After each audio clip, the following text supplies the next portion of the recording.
दोस्तों आज मैं बात करने आया हूँ उस ड्रामा के बारे में जो आज फाइनली वाइंड अप हो गया, मतलब ऑफ एयर हो गया, जिसने हम सबका फुल एंटरटेनमेंट किया। शुरुआत के कुछ एपिसोड भले ही कमज़ोर थे, लेकिन उसके बाद ऐसा लगा कि हम फिल्म देख रहे हैं। और फाइनली आज वो ख़त्म हो चुका है एपिसोड।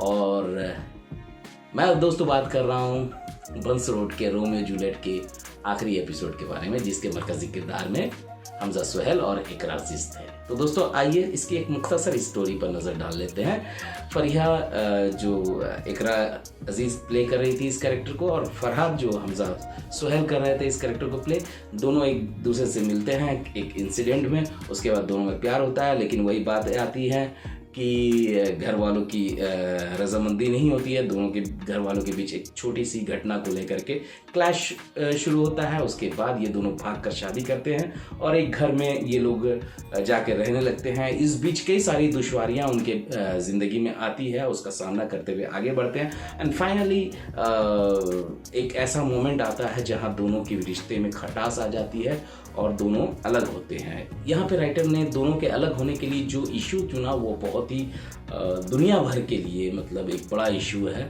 Domestic violence. उसका सहारा लिया और बहुत ही कमाल का किया।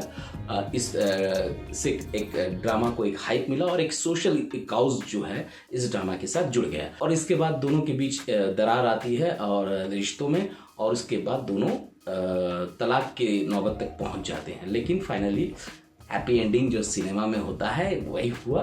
ये मुख्तसर कहानी थी दोस्तों।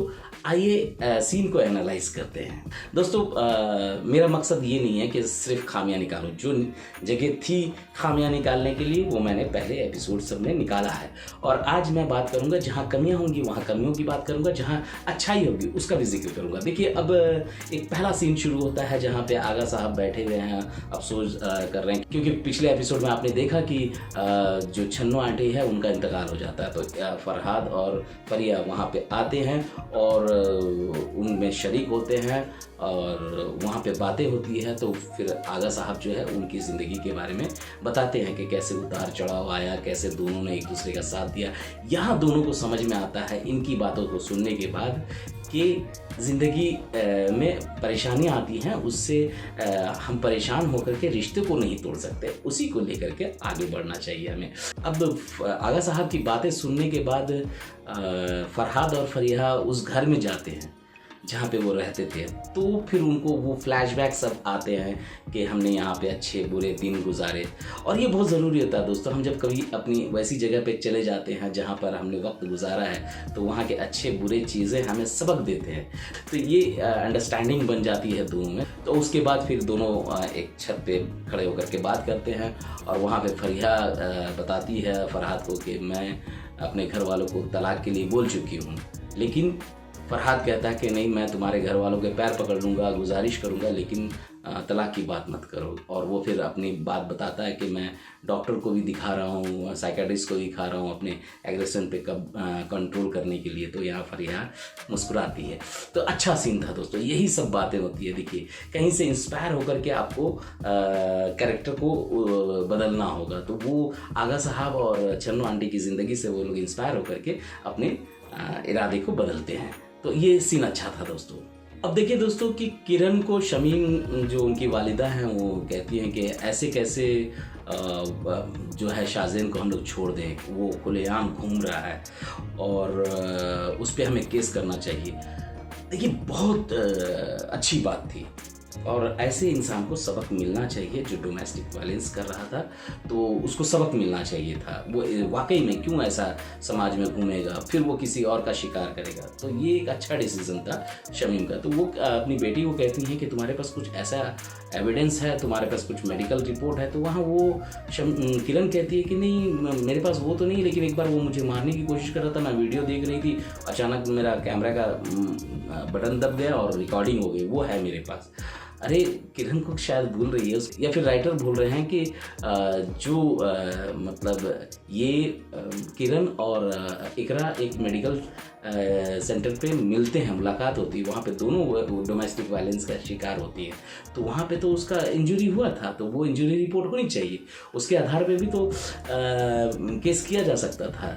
लेकिन खैर वीडियो के बात को लेकर के वो लोग आगे बढ़ते हैं और शाहज़ैन पे केस करते हैं और शाहज़ैन को वो लोग पुलिस वाले जा कर के उसके घर से दबोचते हैं। तो लेकिन ये सीन थोड़ा सा कमज़ोर लगा दोस्तों। डायरेक्टर चाहते तो यहाँ पे उसकी वालिदा को रखना चाहिए था, क्योंकि उसके सामने उनका बच्चा को जब घसीटते हुए पुलिस लेके जाएगी तो ऐसी माँ को भी सबक मिलता कि उसका बच्चा आज जो किया था, वो जिसमें वो खड़ी भी थी, उसके साथ दे रही थी, वो भी कहीं ना कहीं कल्प्रिट है और उसको भी एहसास होना चाहिए था। लेकिन यहाँ पे पता नहीं डायरेक्टर राइटर ने क्यों उसके बारे में नहीं लिखा, या फिर उनके बारे में लिखा भी गया होगा तो शायद डेट्स के प्रॉब्लम आए होंगे एक्टर्स के, या फिर प्रोडक्शन का बजट कम हो गया होगा, भाई आर्टिस्ट को बुलाएंगे तो पेमेंट देना पड़ेगा, कुछ भी कारण हो सकता है।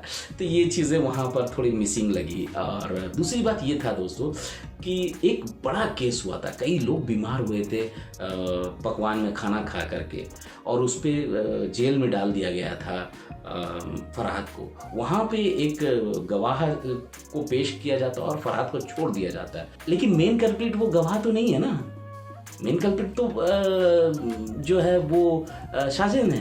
तो शाहज़ैन को क्यों अरेस्ट नहीं किया गया था?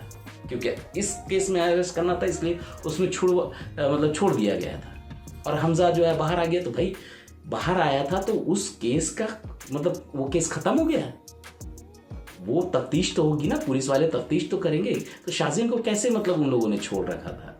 गवाह ने गवाही नहीं दी थी कि भाई शाहज़ैन के बोलने पे उसने ये काम किया था, तो वो छोड़ देते हैं, ऐसे अंडरस्टूड में छोड़ देते हैं, मिसिंग छोड़ देते हैं, क्योंकि कोई सवाल नहीं करे। और ये सब कमियां हैं दोस्तों, जो अच्छा ड्रामा को भी जो है ना एक सिंपल ड्रामा में तब्दील कर देती है वो, क्योंकि ये कमियां रहेंगी तो सवाल उठेंगी, और अच्छे ड्रामे में सवाल नहीं उठते। और एक बात, अब किरण जब माँ से बात कर रही है वहाँ पे वो इतना हकलाती है, इतना बात को रिपीट करती है। अरे हकलाने का काम शाहरुख खान का है, किरण का नहीं है। वो किरण का नाम लेके हकलाएगा कि किरण, यहाँ तो किरण खुद ही हकला रही है। ये थोड़ा डिफरेंट था, है ना। तो एनीवे खैर ये मजाक की बात हुई। फाइनली लेगेसी जो थी इनकी, उसने एक सबक दिया है। इस ड्रामे ने बहुत सारे मैसेजेस दिए हैं ऑडियंस को कि जो आपकी परंपरा है, जो आपका लेगेसी है, जो कि आपके पूर्वजों की, उस धंधे को आप खुद का छोटा सा भी अगर एक बाकड़ा भी हो ना, मतलब एक गुमटी या ठेला भी हो, तो वो भी सुकून देता है। दूसरे के यहाँ गुलामी करने से बेहतर है कि आप अपना खुद का धंधा करें। तो ये तो कहा भी गया, बड़े बुजुर्गों ने कहा भी है। तो ये एक सबक दिया गया। और वहाँ पे फिर किरण बैठी है काउंटर पे और फरहाद आता है, और फरहाद फिर वही मिक्सिंग करता है जो उसके वालिद ने किसी वक्त सिखाया था, और फिर वापस से वो टेस्ट आ जाता है। और सबसे अच्छी बात ये है कि दोनों फैमिली जब एक जगह गैदरिंग होते हैं, वहाँ पे यही बिरयानी यानी करीम बख्श बिरयानी जो दोनों के बीच लड़ाई का एक बहुत बड़ा कारण बना था, और वो जोड़ने का भी एक कारण बना जब वो लोग सब उस बिरयानी को खाते हैं मिलके। यहाँ पे बहुत इंपॉर्टेंट बात थी, उसके लिए मैं सबसे पहले माफ़ी मांग लेता हूँ कि अगर हो सकता है मुझसे गलती हो, लेकिन मैंने बहुत कोशिश की देखने की। यहाँ पे एक थोड़ी सी मिसिंग हुई, जब दोनों फैमिली एक साथ होते हैं और सब एक दूसरे के साथ में हक के साथ बात करते हैं, डांट के बात करते हैं, तो एक बॉन्डिंग दिखाई गई, बहुत अच्छा सीन था। लेकिन यहाँ पे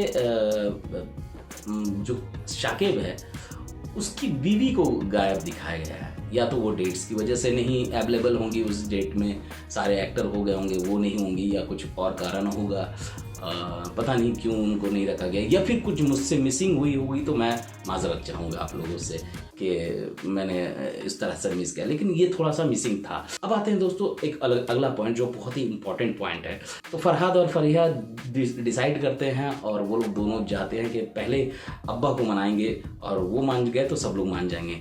तो वो दुकान जाते हैं, वहाँ पर यूसुफ भाई नहीं होते हैं, लेकिन शाकिब आ जाता है। और शाकिब उसे जैसा उसका पहले से उसके साथ टशन चल रहा है हमजा के साथ में, तो यानी कि फरहाद के साथ में।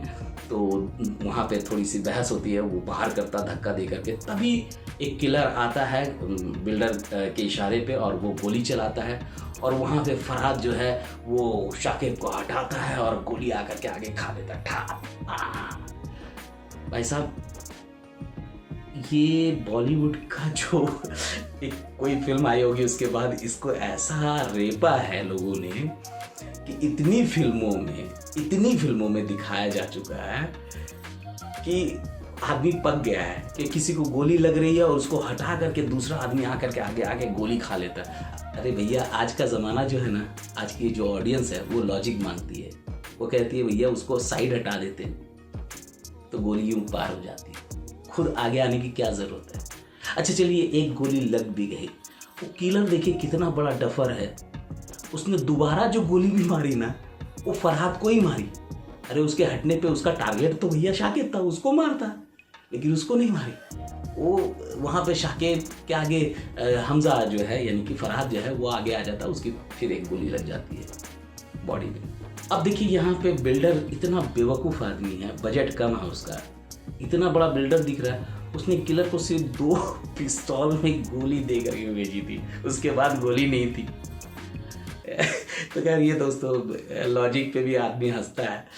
तो ये बातें थी दोस्तों इस ड्रामा की, और इसी तरह की बातें मैं लेकर आता रहता हूँ और मेरे साथ बने रहिए। और छोटी सी एक गुजारिश है, मैं बहुत कम गुजारिश करता हूँ, छोड़ देता हूँ, ऑडियंस अगर चाहे तो सब्सक्राइब कर ले।